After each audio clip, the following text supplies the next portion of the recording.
ഇന്നത്തെ കലാപരിപാടിക്ക് വേണ്ടി അമ്മയോട് കുറച്ച് കാപ്പിപ്പൊടി തരുമെന്ന് ചോദിച്ചു. വീട്ടിൽ പിടിച്ച കാപ്പിയാ, തരത്തില്ല എന്ന് പറഞ്ഞു.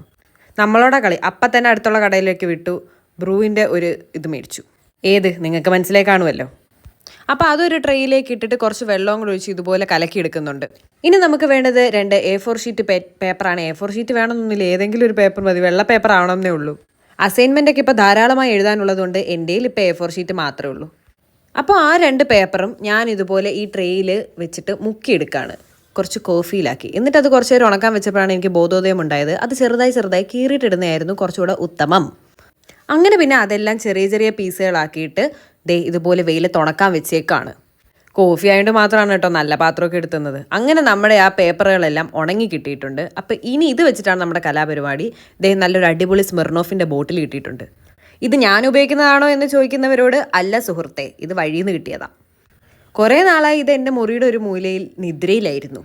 അപ്പോൾ നേരെ വെള്ളത്തിൽ കുറച്ച് ഗ്ലൂവും കൂടെ മിക്സ് ആക്കിയിട്ട് നമ്മൾ ബോട്ടിലിൻ്റെ മുകളിലേക്ക് അതങ്ങോട്ട് തേച്ച് കൊടുക്കുക. എന്നിട്ട് ഈ ഓരോരോ പേപ്പറുകളായി നമ്മൾ ഒട്ടിച്ചു കൊടുക്കുക. ഓവർലാപ്പൊക്കെ ചെയ്ത് വരണം, അതാണ് അതിൻ്റെ ഭംഗി. അല്ലാണ്ട് നിരനിരയായിട്ട് നമുക്ക് നടക്കില്ല, കാരണം നമ്മൾ റാൻഡം ആയിട്ടുള്ള ഷേപ്പിലല്ലേ കീറിയത്. അപ്പം പിന്നെ അങ്ങനെ തന്നെ മുകളിൽ വരുന്ന രീതിയിൽ ഒട്ടിക്കാം. പണ്ട് ലോക്ക്ഡൗണിൻ്റെ സമയത്ത് സ്ഥിരമായി ഞാൻ ചെയ്യുന്നൊരു പരിപാടിയായിരുന്നു ഈ ബോട്ടിൽ ആർട്ട്. അന്ന് പിന്നെ യൂട്യൂബ് ചാനലും കാര്യങ്ങളൊന്നുമില്ല, അതുകൊണ്ട് എവിടെ ഒന്നും ഇല്ലായിരുന്നു. പക്ഷേ ഇപ്പം അതുകൊണ്ട് ആ ഒരു സമയത്ത് കളക്ട് ചെയ്ത കുറേ ബോട്ടിൽ ഇപ്പോഴും ഇരിപ്പുണ്ട്. അങ്ങനെ ആ ബോട്ടിൽ ഫുള്ള് നമ്മൾ ഈ പേപ്പർ ഒട്ടിച്ചു കൊടുത്തിട്ടുണ്ട്.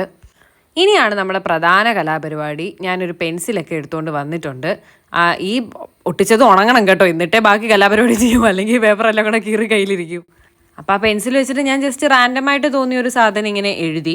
ഇനി അത് നമ്മൾ മാർക്കർ വെച്ചിട്ട് ഹൈലൈറ്റ് ചെയ്ത് സ്കെച്ച് വെച്ചിട്ട് ഞാൻ പെയിൻറ്റ് ചെയ്ത് കൊടുക്കുകയാണ്. പേപ്പർ ആയതുകൊണ്ട് പെയിൻറ്റിംഗ് ഒക്കെ ഈസിയാണ്. അപ്പോൾ ഇതാണ് ഞാൻ എഴുതിയത്, എൻജോയ് ദ ലിറ്റിൽ തിങ്സ്. ഇനിയൊരു ഭംഗിക്ക് വേണ്ടിയിട്ട് ഞാൻ ചെറുതായിട്ടൊരു റിബണൊക്കെ കെട്ടിക്കൊടുക്കുന്നുണ്ട്. റെഡ് റിബണാണ് ഇതിന് കുറച്ചും കൂടെ കറക്റ്റ്. എൻ്റെ കയ്യിൽ അതില്ലായിരുന്നു. ഈ ആർട്ടിൻ്റെ ഒരു പ്രത്യേകത എന്താണെന്ന് വെച്ചാൽ നമുക്കിത് ഒരേ സമയം കാലിയായ ബോട്ടിലും ചെയ്യാം, ഫില്ലായിട്ടിരിക്കുന്ന ബോട്ടിലും ചെയ്യാം. ഒരു വിൻറ്റേജ് മോഡൽ ബോട്ടിൽ ആർട്ടാണ് ഞാൻ ഉദ്ദേശിച്ചത്. അപ്പോൾ ഇഷ്ടമായാൽ ലൈക്ക് ചെയ്യുക, നിങ്ങളുടെ അഭിപ്രായങ്ങൾ കമൻറ്റ് ചെയ്യുക, ട്രൈ ചെയ്ത് നോക്കുക. അപ്പോൾ ഇത്രയേ ഉള്ളൂ. Okay, by.